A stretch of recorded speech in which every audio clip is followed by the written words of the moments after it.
2월 넷째 주 KMATV 뉴스 브리핑을 시작하겠습니다.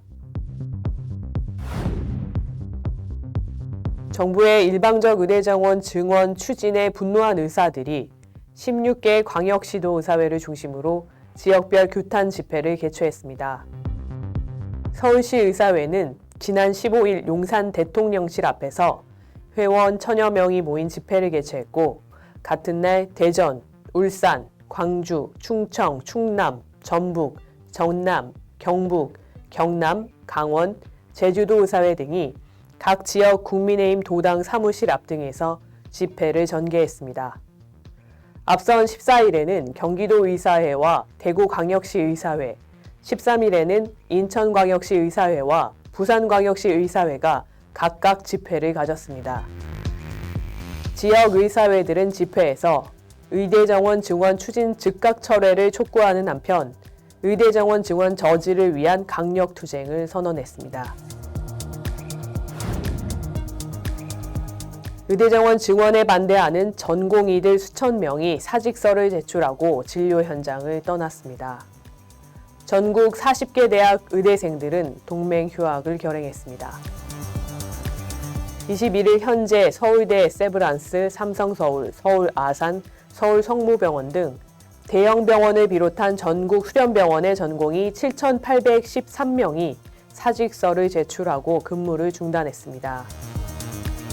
대한전공의협의회는 20일 의협회관에서 긴급 임시대의원 총회를 개최하고 의대 정원 증원 백지화와 정부의 사과를 요구하는 성명서를 채택했습니다. 전국 40개 의과대학, 의학전문대학원 학생 대표들도 같은 날 공동 성명을 내고 날림으로 양성된 의사로부터 피해를 볼 미래 세대와 환자의 건강, 증원으로 인해 제대로 교육받지 못할 후배를 보호하기 위해 오늘부터 동맹 휴학계 제출을 시작한다고 밝혔습니다. 정부가 전공의 사직 사태에 강경 대응을 고수했습니다. 윤석열 대통령은 20일 국무회의에서 의대 정원 2,000명 증원 추진을 재확인하고 의사는 공무원이 아니지만 집단적으로 진료 거부해서는 절대 안 된다며 전공의들의 현장 복귀를 촉구했습니다.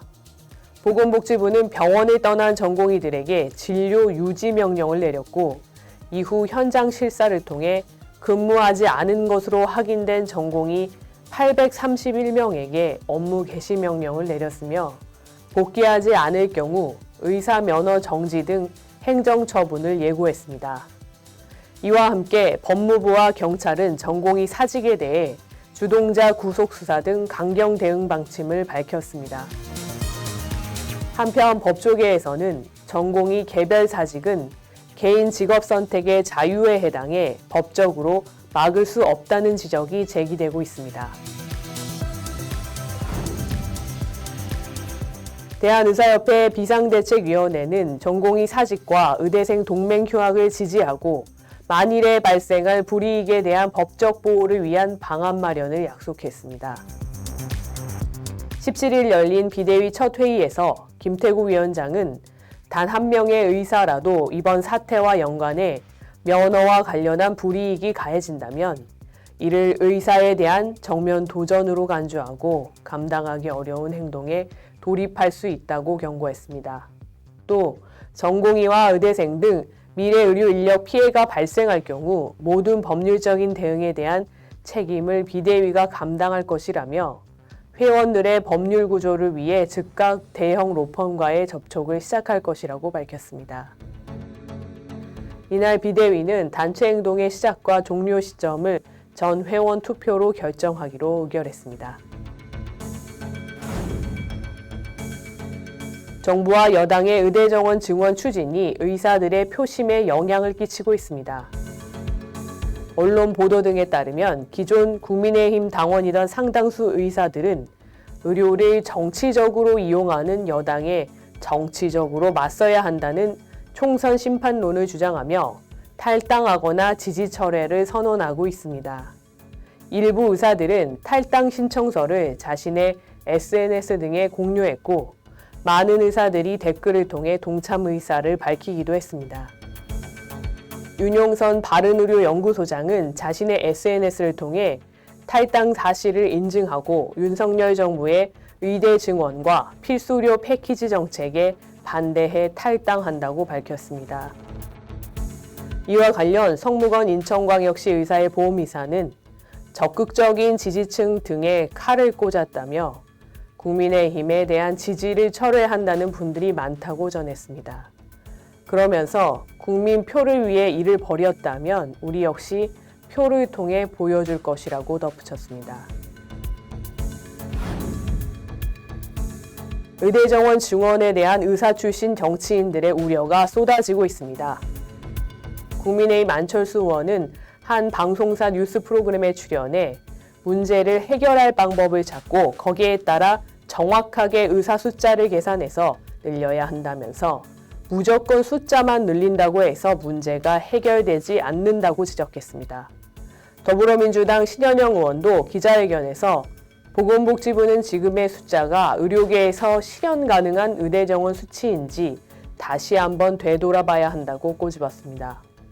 국민의힘 신상진 성남시장 역시 자신의 SNS를 통해 정책의 번지수도 잘못 짚었고 타이밍도 잘못됐다면서 한심한 하수 중의 하수라고 비판했습니다. 이번 총선에서 더불어민주당 공천을 받은 강청희 후보도 한 방송사 뉴스에 출연해 의대 정원 2,000명 증원은 망할 수밖에 없는 정책이라고 호평했습니다. 보건복지부가 최근 의대 증원 근거로 뒤늦게 공개한 서울대 연구자료가 전체 결과보고서 분량의 1.8% 수준에 불과한 요약본인 것으로 확인됐습니다. 최근 언론 보도에 따르면 홍윤철 서울의대 교수의 의사 인력 적정성 연구 분량은 총 276쪽에 달하는데요. 복지부가 의대 정원 근거라고 밝힌 자료는 결과보고서가 나오기 한 달 전 잡지에 미리 공개된 일종의 요약본으로 5쪽 분량에 그칩니다. 홍윤철 교수는 요약본이 아니라 전체 보고서의 결론이 중요하다며 의사 인력 증가는 의료제도 개혁이 이루어진 후에야 정리할 수 있다는 것이 연구의 결론이라고 말했습니다.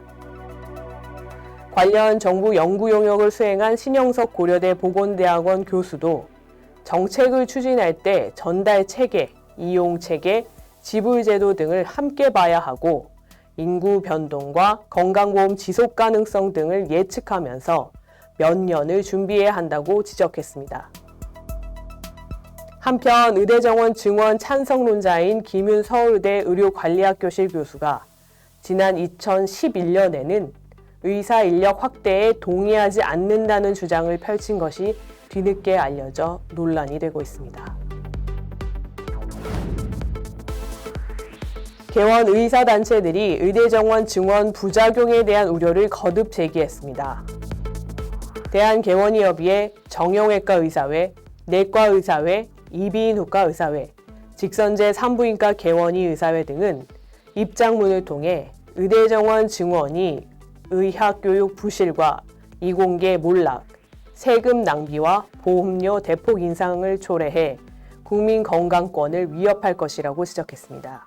또 의사 숫자가 많아지면 해결된다는 망상으로 출발부터 잘못된 의대 정원 증원을 철회하라고 촉구했습니다.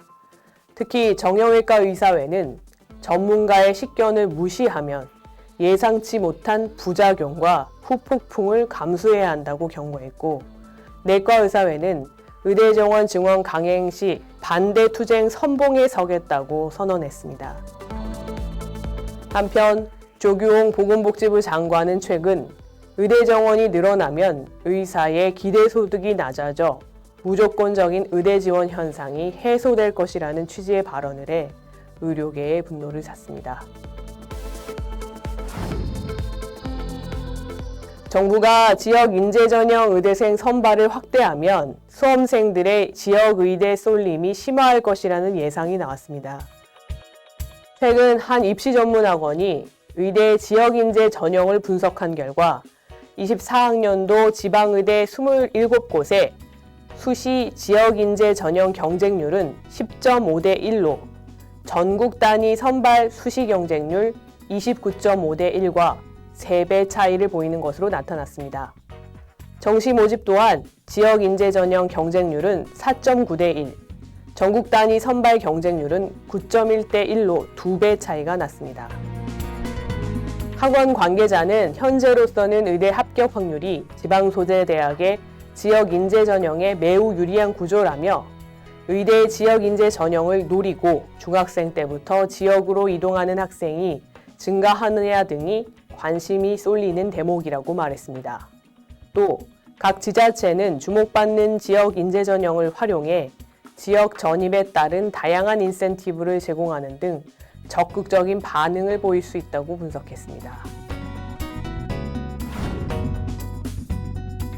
의대 정원 증원에 따른 의학교육 질 저하 우려가 의학계에는 물론 병원계까지 확산하는 분위기입니다. 대한의학회는 최근 입장문을 통해 매우 성급하고 독단적인 의대 입학 정원 대규모 증원으로 의학교육 질 저하는 물론 국가 과학기술 근간이 무너지는 참담한 결과를 초래할 것이라고 경고했습니다. 한국의학교육협의회도 현 입학 정원의 65%에 해당하는 숫자를 한 번에 증가시키는 것은 대학 교육 수행 환경에 심대한 부담을 지우리라 확신한다고 지적했습니다. 최근 의협신문이 실시한 설문조사에서도 응답 의대 교수 중 92.8%는 실습 인원이 무리하게 증가하거나 실습 횟수 자체가 줄어드는 등 실습 교육의 질 저하가 우려된다고 답했습니다. 한편 대한병원협회 등 병원계도 의대 정원 증원 관련 매우 당황스럽고 참담하다며 국가 미래 의료와 적절한 의학교육의 질이 유지될 수 있도록 정부의 의대 증원 규모를 제고해 줄 것을 강력히 요청한다고 밝혔습니다. 의학계의 분위기를 권복규 이화의대 교수로부터 들어보겠습니다. 교수님, 먼 길 찾아주셔서 감사드립니다. 네, 교수님, 지난 6일 정부는 일방적인 의대 증원 2,000명 증원 발표 이후에 의료계와 의과대학을 넘어서 이공계 전반에 입시 시장이 엄청난 혼란에 지금 빠져들고 있습니다. 요즘 대치동을 가면은 태반이 의대 지망이다라고 할 정도로 농담 아닌 자조가 이제 나오는데요. 이러한 갑작스러운 의대 증원의 증가, 또 근본적인 접근이 잘못됐다는 비판 의견을 내셨는데 이미 정부가 의사들을 카르텔, 의협이 독점이다 이런 식으로 해석하는 태도의 문제는 뭐라고 보시는지요? 예, 일단 그 정원을 2,000명을 갑작스럽게 증원하는 문제에 대해서는 이미 많은 분들이 여러 가지 측면에서 문제점을 지적하셨기 때문에 따로 말씀드리지는 않겠습니다. 근데 이제 정상적인 경우라면은 아마도 그 정부가 생각하는 어떤 안을 내놓고 그걸 이제 의사 단체나 이런 그 의료계를 대표하는 분들하고 더불어 상의를 해 나가면서 아마 적정 인원을 결정하는 게 가장 바람직한 그런 경로였겠죠. 근데 이제 막상 진행된 것을 보면 이제 어느 날 갑자기 특정한 2,000명이라고 하는 것을 던지고 여기에 대해서는 절대 아무런 협상도 타협도 할 수 없다. 이렇게 이제 나오니까 이게 좀 문제가 있다라는 것이고요. 아마 그렇게 된 데는 지난 여태까지의 정부가 의사들을 상대하면서 정부의 어떤 의지를 관철하지 못했다. 의사들 집단은 이것은 이제 카르텔이다 혹은 독점하는 굉장히 그 부정적인 집단이다라는 인식이 있는 것 같아요. 근데 사실 전 세계적으로 볼 때 이런 문제를 정부가 단독으로 결정하는 나라는 거의 없습니다. 그리고 사실 미국 같은 경우에는 정부가 아예 정원 문제에 대해서 그 결정을 하지도 않지요. 대부분 AAMC 이와 같은 이제 그런 AME죠. AME가 AAMC라든지 이런 그 여러 가지 기구들과 함께 논의해가지고 결정을 하고 또 자기들도 부족하다고 생각하지만 이렇게 하루아침에 쉽게 내릴 수는 없습니다. 그리고 이제 소위 의료사회주의라고 하는 그 제도, 공공의료 제도를 채택하고 있는 나라에서도 정부하고 의사 집단은 협력해서 어떤 그 필요한 의사 정원을 정하고 거기에 대해서 배출을 하는 형태가 되고 있는데 우리 정부는 의사 집단을 일종의 직역 이기주의, 카르텔 집단이라고 보는 것 같아요. 요건 사실 역사에 대한 이해가 부족해서 그렇게 생각하시는데 기본적으로 서양에서는 근대적인 의사라고 하는 그런 집단이 여러 다른 메디컬 섹트들, 우리가 지금 돌팔이라고 생각하고 있는 다양한 종파들과의 싸움을 거쳐가지고 소위 오르소독스 메디신, 정통의학이라고 하는 것이 정립해가는 역사적 과정을 거쳤습니다. 그 와중에서 그 집단의 어떤 자율성을 존중하고 인정해줘야 된다라는 게 그런 생각이 그 사회에 뿌리 내렸고요. 근데 우리나라 같은 경우에는 그런 역사를 가지고 있지 않거든요. 그리고 우리나라에서 그렇게 의사 단체들이 만들어진 것이 대개 2000년 의학분업 이 대투쟁 그때를 이후로 이제 이 대한의사협회가 일종의 그 의사들의 그 구심점이 된 게 사실인데 이런 그 형성 자체부터가 정부하고의 대치 상황에서 만들어진 것이기 때문에 저는 역사적으로 상당히 불행한 그런 과정을 거쳤다고 생각을 합니다. 그렇지 않고 소위 정상적인 이 전문 직업화의 프로페셔널의 발달 과정을 거쳤다면 아마 정부와 사회와 의사 집단이 이렇게 심하게 갈등하지 않았을 텐데 우리가 그러한 경험이 부족했다.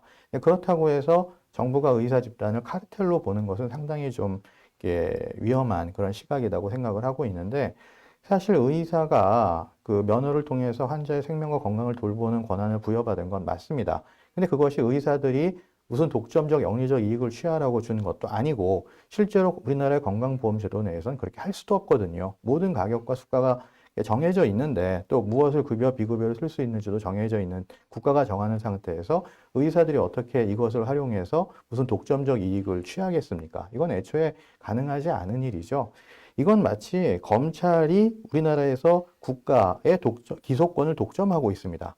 그렇다고 해서 검찰이 카르텔인가요?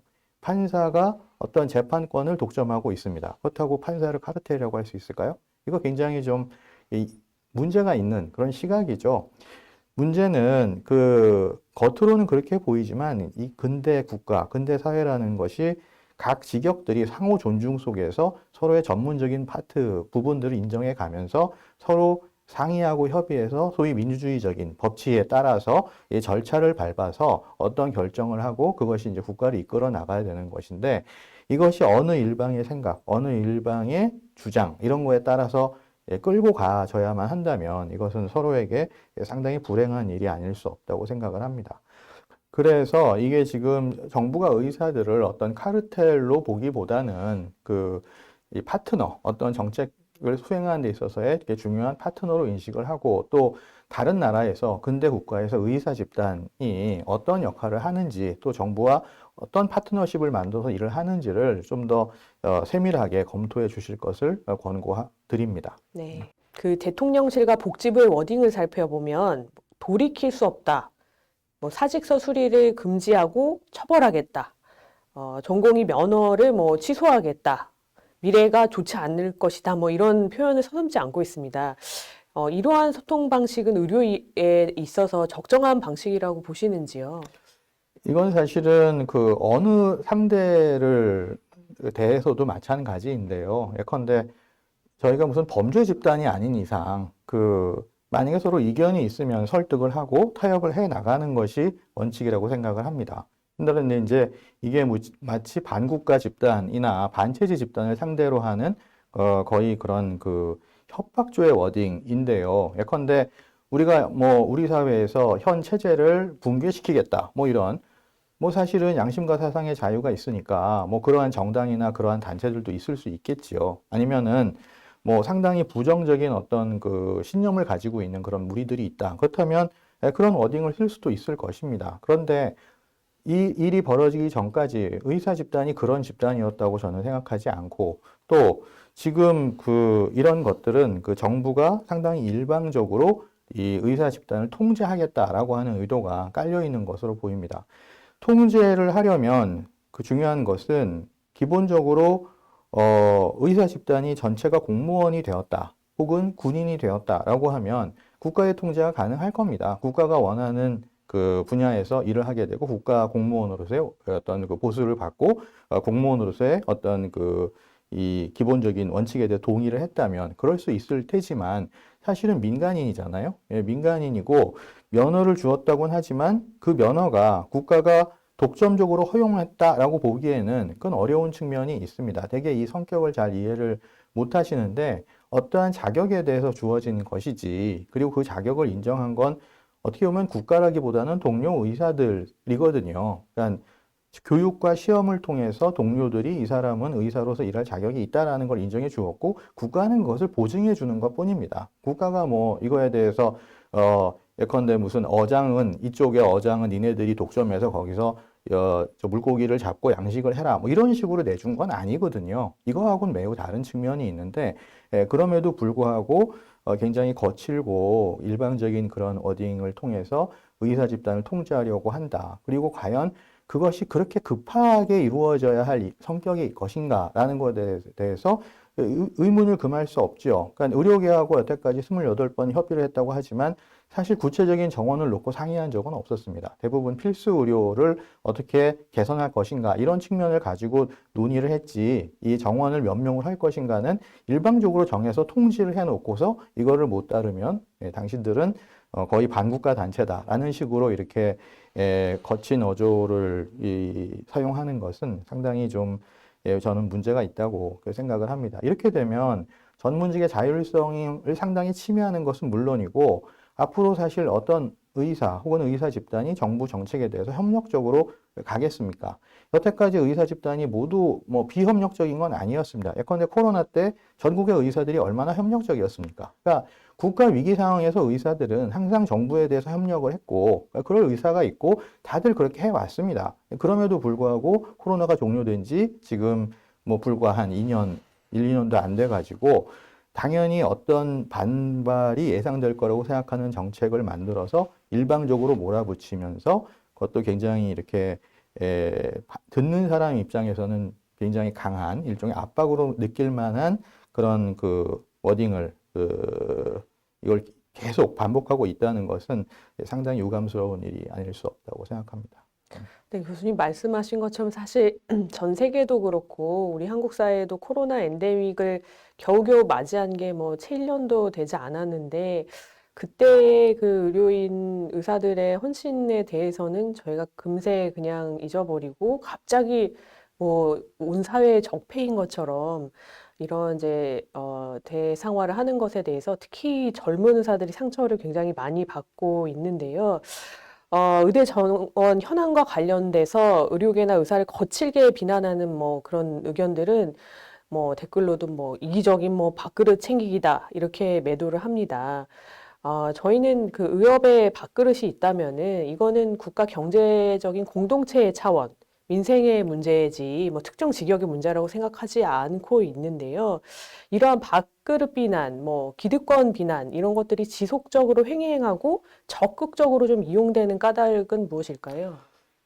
사실 이 근대 의사라고 하는 것은 직업이죠. 직업인입니다. 전문직인 거죠. 프로페셔널. 그러니까 전문직인데 직업 중에서도 좀 독특한 직업을 가지고 있는 겁니다.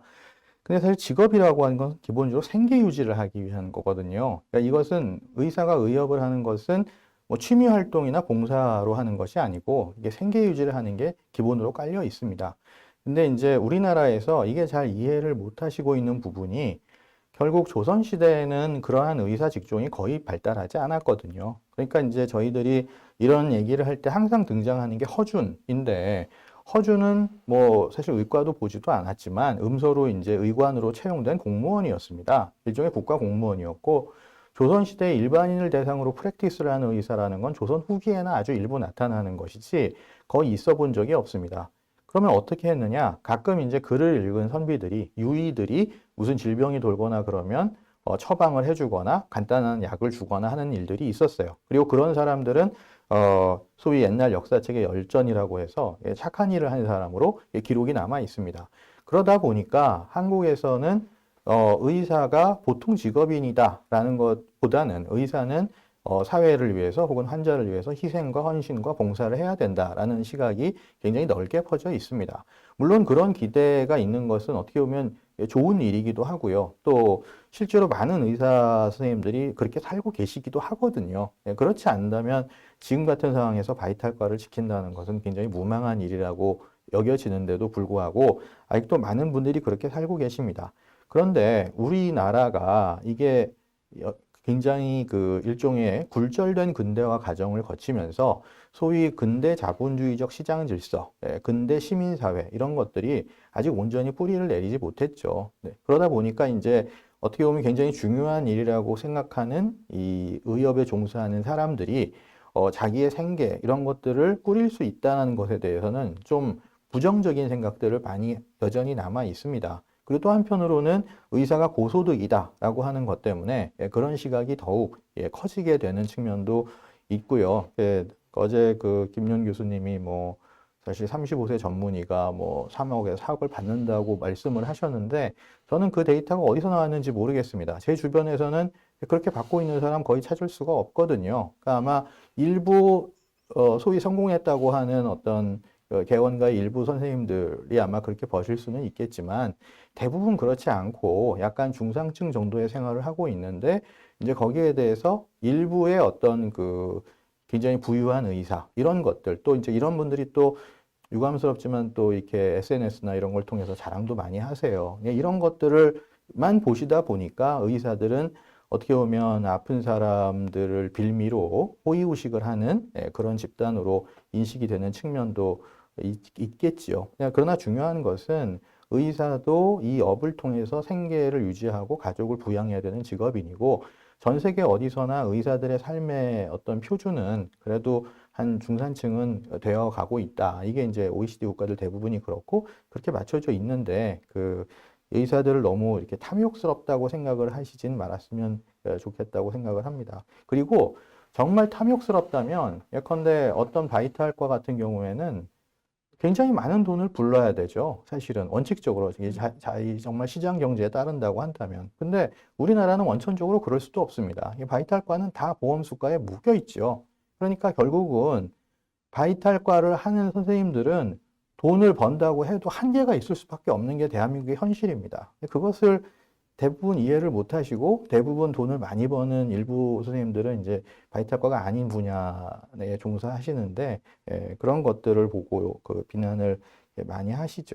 그래서 일단 현실을 좀 정확하게 보는 게 필요하고요. 그리고 국민들의 어떤 눈높이 이런 것들이 그 아직은 이런 그 소위 근대적인 그런 그 이 세계하고는 그 조금 그 다른 이 전근대적인 그런 사유들도 많은 영향을 미치고 있다라는 게 저의 생각입니다. 네, 저희가 뭐 이제 외국에 학회를 가서 외국 그 의사 선생님들을 만나보면 교수님 말씀하신 것처럼 바이탈과를 할수록 뭐 흉부외과를 할수록 뭐 이렇게 그 제트기 전용 제트기를 타고 막 이렇게 이동하시고 심지어 뭐 한 달에 수술을 뭐 서너 건만 하시더라도 굉장히 높은 이게 어떤 사회적 경제적인 보상을 받는 것을 볼 수가 있는데 그런 의미에서 어떤 그 한국의 환경이라는 것이 얼마나 정말로 생명이라는 걸 존중하고 있는 것인가 이런 생각을 해보게 됩니다. 어, 현재 한국 의료에서 무엇이 가장 시급한 과제인지 또 의사들의 비전이 돼야 될지 교수님 고견을 한 말씀 부탁드립니다. 그 결국은 한국 건강보험제도가 그 가장 그 근본에 있는 근원적인 모순이죠. 그러니까 만성 저수가, 그 다음에 요양기관 당연지정제 이렇게 묶여져 있으니까 이것은 벗어날 방법이 아직은 없습니다. 그렇다고 한 가지 방식은 아예 공공의료를 해서 국가가 모든 의료기관을 개설한 다음에 의사들을 채용하거나 혹은 계약을 맺어서 채용하는 그런 방식도 저는 찬성합니다. 근데 거기에는 굉장히 많은 재원이 들어가거든요. 그러니까 우리 국가는 사실은 여태까지 그렇게 본격적인 공공의료를 할 만큼의 그런 어떤 능력과 배짱도 없었습니다. 왜냐하면 그걸 하기 위해서는 국민들에게 그만한 부담을 설득을 해내야 되거든요. 그러다 보니까 한 편리한 방식이 원가에 못 미치는 수가를 주는 건강보험 제도를 유지하면서 빠져나갈 수 없게 묶어놓은 거죠. 그러다 보면 의사들은 결국은 선택을 해야만 할 수밖에 없습니다. 이 물가 상승률만큼도 오르지 않는 바이탈을 하느냐, 아니면 그나마 이 시장 경제가 작동하는 비바이탈과를 가서 그래도 생계를 유지하느냐라고 하는 선택에 지난 30년간 꾸준히 노출돼 왔거든요. 그리고 사실 이 소위 건강보험이 전 국민으로 확대되기 전까지 또 하나는 의과대학이 숫자가 늘어나가지고 지금 증원 문제 얘기하는데 의사가 지난 20년간 한 명도 더 안 늘었다고 생각하시는 분들이 많이 계신데 매년 3,000명씩 꾸준히 늘어왔습니다. 그래서 지난 30년간 거의 7만 명에서 8만 명 정도의 의사가 그전보다 더 늘었죠. 지금도 늘고 있습니다. 다만 정부의 그 입장은 이건 너무 속도가 늦으니까 여기다 덧붙여서 더욱 빠르게 늘리자라고 하는 것이지 아예 지금까지 늘지 않은 것이 아닌데 문제는 늘긴 했는데 그 의사들이 다 어디 가서 무엇을 하느냐에 대한 문제죠. 근데 그분들이 결국은 바이탈과를 했다면 오늘날 정부가 주장하는 그런 문제가 생기지 않았겠죠. 그럼 왜 안 했겠느냐? 도대체 이 만성 저수가 제도 하에서 의료기관의 개설에 대한 모든 책임은 의사한테 맡겨져 있는데 그렇다면 개설을 하는 그 비용이라든지 그 모든 금융 비용들은 경영 책임은 다 의사한테 맡겨졌는데 거기에 대한 수가는 원가의 한 75%에서 80%만 주겠다라고 하면 이게 앞뒤가 안 맞는 얘기잖아요. 그리고 거기에 대해서 의사들이 탈출구라고 할 수 있는 것들은 다 막아왔습니다. 예컨대 의약분업도 했고 그 다음에 지금은 비급여 부분도 막겠다고 했고 이렇게 하다가 또 실손이 생겨서 어느 정도 커버해 왔는데 그러다 보니 이게 또 문제라고 얘기를 하고 그러니까 어떤 방향으로 가야 할지에 대해서 근본적으로 정부가 정직한 의료제도를 만들지 않았다는 거죠. 그러니까 지금이라도 바이탈과의 원가 100%를 준다면 상당히 많은 숫자들이 다시 돌아올 겁니다. 그러니까 하나는 굉장히 중요한 이 수가와 지불제도의 문제. 이게 이제 개선이 빨리 돼야 되고 또 하나는 의사의 전문성이라든지 의료의 불확실성에 대한 인식 자체가 사회적으로 없으니까 어떤 불가피한 악결과들이 생기게 됐을 때 이것들을 악결과를 모두 의료사고로 치부를 하고 의료사고니까 여기에 대해서 책임지는 그 누구가 있어야 한다라는 그런 시각으로 사실은 예상치 못한 그런 악결과들에 대해서도 굉장히 심한 어떤 배상이라든지 아니면 형사처벌을 내리는 최근의 그런 관례들이 점점 더 바이탈과랑 멀어지게 가는 그런 모습을 보이는 거죠. 그래서 사실 비전이라고 할 만한 것은 의사들 입장에서는 매번 환자들에게 친절하고 설명을 잘해주고 비윤리적인 의사를 솎아내고 이렇게 하는데 비윤리적인 의사를 만들 수 있는 토양 자체를 만든 게 지금 이 의료제도입니다. 이런 제도하에서 윤리적인 의사가 살기가 힘들죠. 그러다 보면 누가 비윤리적인 의사냐라고 하는 경쟁을 할 수밖에 없는 이런 제도하에서는 이 깨끗한 의사는 살아갈 수가 없죠. 저는 임상을 하지 않으니까 충분히 그렇게 말씀드릴 수 있고요. 또 하나는 이게 그럼에도 불구하고 우리 의사 단체가 제대로 운영이 된다면 내부에서 정말로 비윤리적인 의사들은 속아내라고 먼저 이야기할 겁니다. 정말 누가 봐도 나쁜 의사, 이런 사람들은 의사들 자신이 잘 알고 있거든요. 그런 사람들을 최대한 속아내고 건전한 사람들로 채울 수 있게 하려면 먼저 선행돼야 될 게 의료제도가 좀 정상화돼야 된다. 보험제도가 정상화돼야지 그 일을 할 수 있지. 두 번째는 의사 집단의 자율성에 대한 신뢰가 있어야 됩니다. 이건 선진국들은 다 가지고 있는 건데 사실 저는 의사 집단에도 조금 부족한 부분이 많다고 생각을 합니다. 그러니까 국가 자체가 근대화가 아직 충분히 이루어지지 못한 것처럼 의사들 스스로도 근대 의사로서의 역할을 할 만큼 성숙한 모습을 보여주었느냐라고 하면 솔직히 부정적인 모습들도 있는 게 사실입니다. 근데 그런 것들을 고쳐나가면서 이 사회도 성숙하고 의사도 성숙하는 방향으로 가야지 우리가 이 의료를 좀 제대로 된 이 궤도에 올려놓을 수가 있지 그렇지 않으면 상당히 좀 어렵지 않나 이렇게 생각하고 있습니다. 네.